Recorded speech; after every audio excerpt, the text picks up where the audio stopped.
welcome back to Between the Hash Marks, the greatest sports podcast you've ever been blessed to listen to.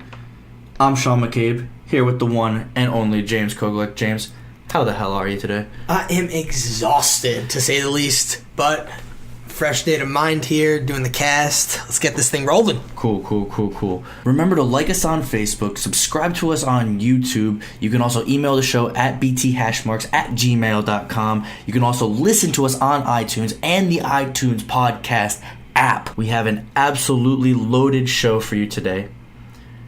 Who is the Heisman, the real Heisman Trophy winner in college football this year? Are the Eagles for real? Or did the Seahawks expose something? But first, it's time for my opening rant. Your number one source for sports. You know who I can't stand? Kevin Durant. He looks like Donald Trump and Hillary Clinton had a kid. Now, who can argue with that? I hate Boston. I'm the biggest Miami Heat hater you'll ever meet. I just don't understand where you're getting your bogus information from. What the hell are you even talking about? Well, I'm sorry you're too freaking sensitive to handle the truth. You think I'm crazy? I'm just getting warmed up. You're now Between the Hash Marks with James Kogelek and Sean McCabe.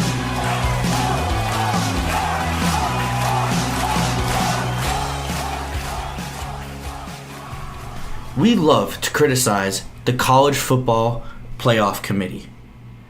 All of the media, hell, you and I have been criticizing them since the first college football rankings that they came out with. Yep. But we must give credit where credit is due. They got it 100% right. And here come the angry stares from all the Ohio State fans and the Big Ten homers. But look, Ohio State, you are some of the most delusional fans in all of college football. And this is coming from somebody that I don't love Ohio State. Everybody knows I love Penn State. But Ohio State, I root for them in Big Ten games, big games that the Big Ten's in. So when they play USC this weekend, I'm going to be rooting for, or sorry, not this weekend, but So you're a Big Ten homer. Yeah, I'm a Big Ten homer, but I'm calling them all out. I'm saying that they should not be in. But all these other ones that they're crying, oh, Ohio State should have gotten in. We won the Big Ten championship game. Look, that Oklahoma loss was absolutely terrible. The Iowa loss would be the worst loss out of anybody in the playoffs right now. And you knew when the committee came out with the rankings where you were 8 and Alabama was 5th, that even if you beat Wisconsin, you would not jump Alabama. You would only get in if a bunch of other teams lost, and Alabama would have been like the 1 seed and you would have been like the 4. That's the only way you would have gotten in. Not to mention, do you remember last year when Penn State won the Big Ten championship game and they beat Ohio State? Do you remember that? And you got in over them? And you were telling them, oh, be quiet, we're better than you. Well, I'm telling you this right now. Alabama is way better than you, Ohio State. And you guys are some of the biggest hypocrites. But let me just bring up why these other teams, just one reason why these other teams are better. Alabama, they'd be a favorite. They're a favorite over Clemson. And Clemson's the number 1 team in the country right now. Clemson, they had their 1 loss, yeah, but they have like 4 first-rounders on their defensive line, and Kelly Bryant is just as good in college as Deshaun Watson.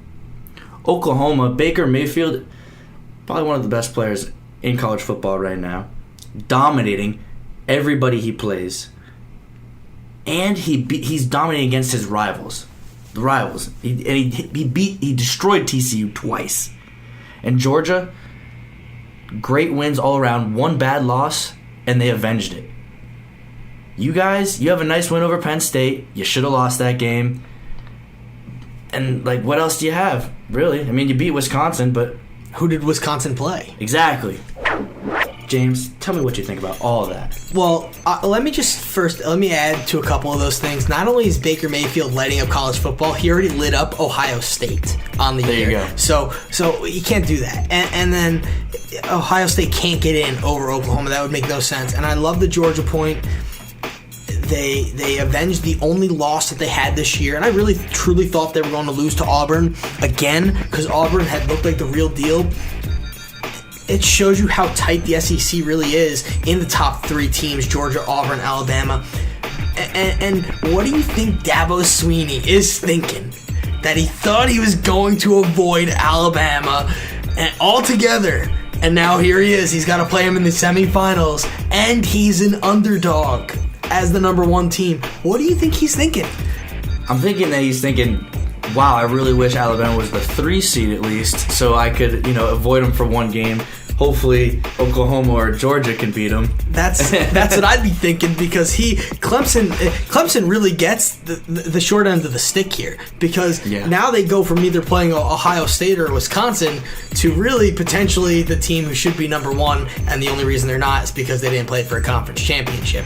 I guarantee you, if Alabama did play for a conference championship and won the SEC, they'd probably be the number 1 seed and Clemson would be the number 2, as it was before Alabama lost. But I just want to say one thing. The committee did get it right, but they got the wrong order. And I say that because the old format gave us the same 4 teams. So everybody said the BCS format did not work. The computers get it right. They really do. The old format gave us 2 and 3 switched. So it was Clemson 1, Georgia 2, Oklahoma 3, and Alabama 4. And I see why. Georgia is more of a overall rounded team than Oklahoma. Oklahoma's defense is not even rated in the top 50. I mentioned that before in the last podcast. Georgia has their offense is not great. It's 37th, but their defense is 4th. So you got two of your major stats are in the top 37, and Oklahoma's defense doesn't break the top 50. That's a major concern for me. But Ohio State, you can't lose by 31 on the road, period. You put any team ahead of them right now in the standings, Alabama, Clemson, Oklahoma, Georgia, you put Alabama on the road, the one team you're fighting for a playoff spot with, you put them on the road against anybody in their conference, anybody in the nation, matter of fact, not only their conference, I guarantee you they're not going to lose by 31 points. And that's why they're in, and Ohio State's not. So I agree, but I disagree. I think they got the wrong order, and I think Georgia deserved that nod. They avenged the one loss. They were the number 1 seed. They were a higher ranking than Clemson at one point this season. So the committee's really high on Georgia. I'm not sure why they didn't take that into consideration, move them up to 2, but they did not. And but that would be the only thing that I disagree with. Yeah, no, I think Oklahoma belongs at number 2, and they lost earlier in the year. Georgia's loss came pretty recently, and they did get dominated in that game. And Oklahoma's loss, they did not get dominated. They were actually dominating, and then they kind of let that slip away. Yeah. But that team, it ended up turning out to be Iowa State. Ironically, ended up having a decent team. So that's why I think Oklahoma. That's where the committee got it right with Oklahoma being number 2. Okay, I'm just glad that they finally did get it right, though. They got the right 4 teams in, and that's what's most important. We do have the 4 best teams in the country, and I think the one thing that does bother me that we haven't stated yet very quickly is USC needed to jump up from 8 to, I think, a 7 or a 6, possibly a 5, just because they did pick up their play as of late, and they did win their conference, and the Pac-12 isn't a joke of a conference anymore. No. And I think that they deserved better than to stay stagnant. And you got Miami ahead of them. Well, we talked about Miami last week. Neither their offense or defense is in the top 40. How could you put them ahead of the Trojans? That's the one thing that really irked me. All right, you heard it here. Did the committee get it right? Like I'm saying, 100% right? Or did they get it the right teams, but wrong order, like you're saying? Coming up next, are the Eagles legit? You're listening to BTH. You're listening to Between the Hash Marks with James Koklak and Sean McCabe, brought to you by an unknown sponsor we don't have yet. Now back to the show. And welcome back. And we just talked about some college football. It is a major topic on the scene these last couple weeks because college football playoffs coming up. We have all the bowl games set. But now we're going to move on to the NFL. And you and I both had the same number one team in our power rankings last week. The Philadelphia Eagles at 10-1. Sole first place in the NFL, not even just the NFC. But are they flawed? Did the Seahawks expose them? Now, I just want your opinion on this. If you look at their wins and losses, the Eagles only have one win with a team over 500 on the year. That's an interesting stat to me. And they're the 8-4 Carolina Panthers, and you should know this of all people. I'm not high on the Panthers. I've called them pretenders since day one, and I don't care about what the record says. I think Cam Newton's inconsistent, and if there's one team that isn't that's over 500, that's weak in a sense, I'd say it's the Carolina Panthers. So what does this tell you about the Philadelphia Eagles? See, I think this loss in Seattle, which is one of the toughest places to play on Sunday or Monday night, it's just an overreaction to that. They're missing 2 out of the 3. No, they are, and they have been statistically a lot worse when they're not full, when they're not all there. But this team has always been good at home with the 12th man under the bright lights. It's a tough place to play, and that's why you made it one of your picks last week, and it was right, because it's a tough place to play. So you know that this place is incredibly tough to play. But also, if you look at some of the teams that they have beaten, the Chargers are legit as hell, man. I don't care what anybody says. I had them in the playoffs at the beginning of the year, and I've talked about it. We've talked about it. Those first 4 losses, 1-score games, most of them, and all those games are super close. That's a legit win. That might be the only legit win, though. Well, I mean, the Carolina game, it's in Carolina on Thursday night. I mean, Cam Newton does do well under the bright lights in certain games. I mean, we've seen him plenty of times before. Yes, he is inconsistent, but the way the Eagles are able, Carson Wentz. This is why the Eagles are just fine. Carson Wentz. He has been dominating this entire league for 13 weeks now. 13 weeks, 12 weeks. And yeah, he had an off game, but it's just a one-time overreaction to Sunday Night Football. If this happened in the middle of the day, we wouldn't be reacting like this. Now, I disagree with that. I think that it maybe looking at it as a whole, you're like, all right, it's one loss, but it's a pretty big loss. It wasn't a 24-21 loss. I mean, it was a multi-score game. The Eagles, a 10-1 team, should not be held down like that in a sense. Especially against a team that's so injury-ridden, and we've talked about how inconsistent they've looked all season and how they have not looked to be the Seahawks of old, the one that gets stronger as the season moves along. They kind of have tailed off. And they lose 24-10. That's a 2-touchdown game. We're not talking about a mini blip on the radar here. And now they beat the Redskins twice. And the Redskins have proven to be not a great team this year. Well, the Redskins are also riddled with injuries. That offensive line, they don't have any starters on the offensive line. How can you, and their running back, I mean, all of their running backs have gotten hurt this year. But that's got to be taken. I think that's got to be taken into consideration when they got hurt and when they played. Maybe they weren't all hurt for both games, but look at the 2-10 Giants. They played them once, and they won on a 61-yard field goal, the longest field goal in Philadelphia Eagles history. Yeah. Okay. This game was also played when the Giants were actually fully healthy in that game. It's still, I mean, we've talked about it all year long, though, that the Giants, even with their team they have assembled at the beginning of the year, they'd only be 5-7 right now, maybe 4-8, somewhere in that range. They were not a good team this year, as good as I thought they were. Yeah, no, okay. And they beat the 2-10 49ers. They beat the 3-9 Broncos, 8-game losing streak now, and they beat the Cowboys. That's 6-6, but with no Zeke, no Tyrone Smith, and you beat the 3-9 Bears. But they also dominated all those teams that you just mentioned. They dominated the Cowboys with no Zeke. They dominated the Bears. They gave up less than 100 yards or something crazy. Like they dominated that team. They dominated the Broncos when we were thinking, wow, this Broncos defense is going to turn around. This Broncos defense is going to step it up. Oh, don't play Carson Wentz in your fantasy team because the Broncos defense is really good, and then tore them apart. I guess my biggest, and I don't think the Eagles are a bad team. Don't get me wrong. I just think that this is something to be cautioned. Take caution with this. Are they a good team? Yes. Are they going to make the playoffs and make some noise? Probably.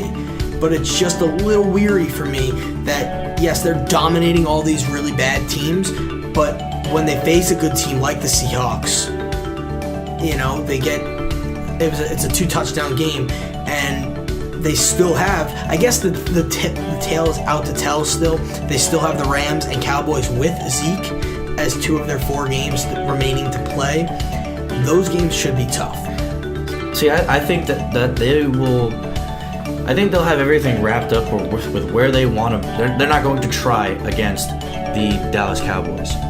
It's got to be that's week 17. And I just want to see the Eagles do what they're doing against the Cardinals and against the Broncos and against the Bears, against a team like the Seahawks. You want to be that number 1 power ranking team. You want to be that number 1 team in the league. You got to show up on nights like Sunday night and make those games. Even if you still lose, make it a game. You can't get outscored by 14 and consider yourself, well, you know what?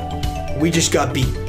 Okay, but if you look at these stats right here, we're looking at total yards. The Eagles outgained them by over 100 total yards, and you can see that the difference in this game is the turnovers. They're 2 turnovers to 0. And that's the thing. And Carson Wentz had both of those turnovers. He fumbled once, and he had an interception. So that's part of the growing pains with this team. Carson Wentz is going to make the mistakes sometimes, but he's also going to ball out because he did have 327 passing yards. He did throw a touchdown, so he played a lot better than how most people would expect him to play. Just the 2 crucial turns. And it's a learning curve. Yeah. But I think that the Eagles fans should know that there's a learning curve here. That Carson Wentz is not, he's our savior right now and right this day. Because, yes, he's good, but he proved in Seattle that there is still a curve here and that he is still learning and that there is still room for growth as a team and as a player for that team and that specific player.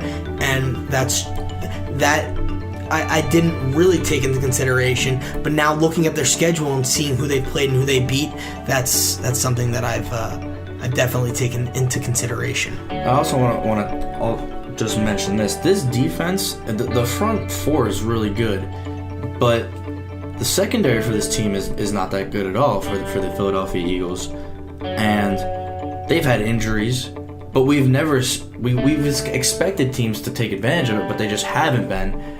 So I think that is kind of a thing too, where this secondary has been playing well, even though they're not good. And then this is a game where they get exposed a little bit because Seattle's able to run the ball a little bit, which is also another anomaly in itself this year. So I think this is just a really out of whack game, and it's an overreaction to Sunday night football. I see both sides of the spectrum here, and I think Eagles fans just need to step back a little bit, see, look, we got a great team, but we are beatable. We do have room for growth, and we're not perfect. And you know what? This is a growing season for the Eagles. Nobody expected them to be here. I know it. I didn't. And you know what? Well, somebody did. Yeah, and you had them going 11-5. They look like they're going to, right? If I'm correct, yeah. They look like they're going to surpass that record. So they've really overexceeded this year, and it kind of shows. They did have the easiest schedule out of the NFC East. I mean, they're playing the 49ers and the Bears and the Cardinals, these last place teams in every division.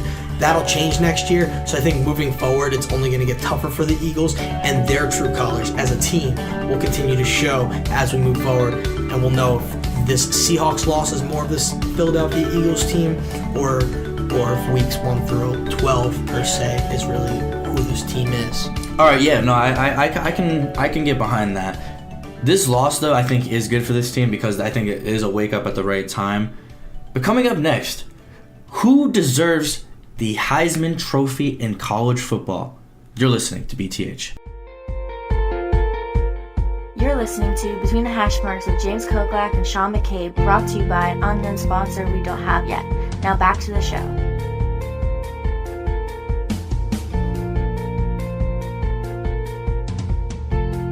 And welcome back to Between the Hash Marks.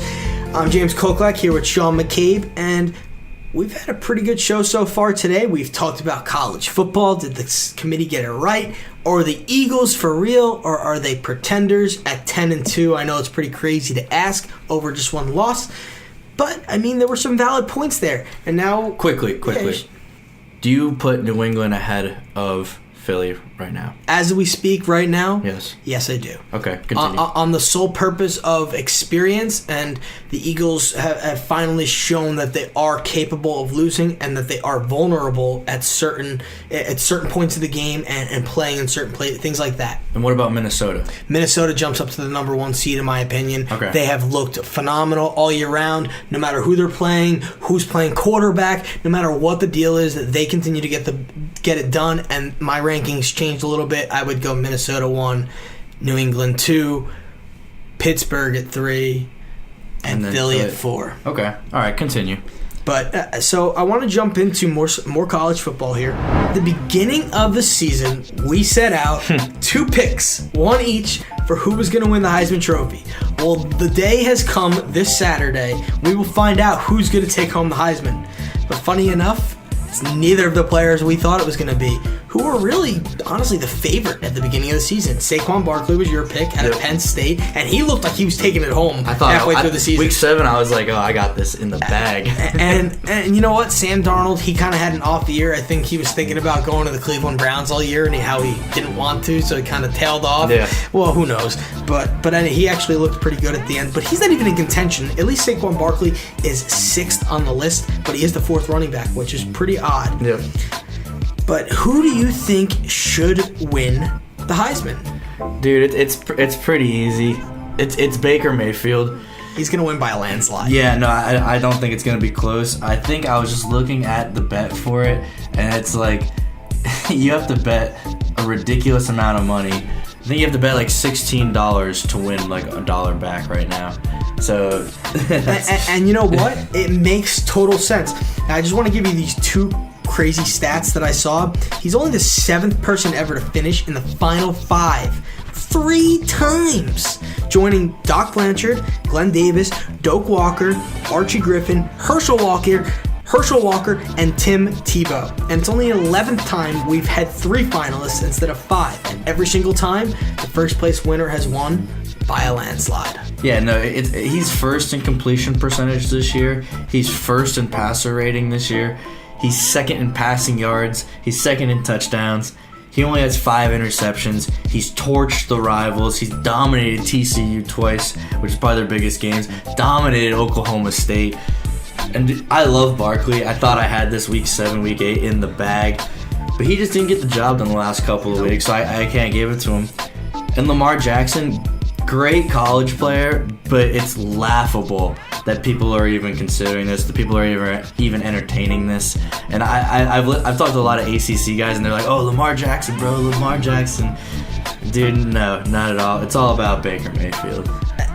What do you think about Love from Stanford?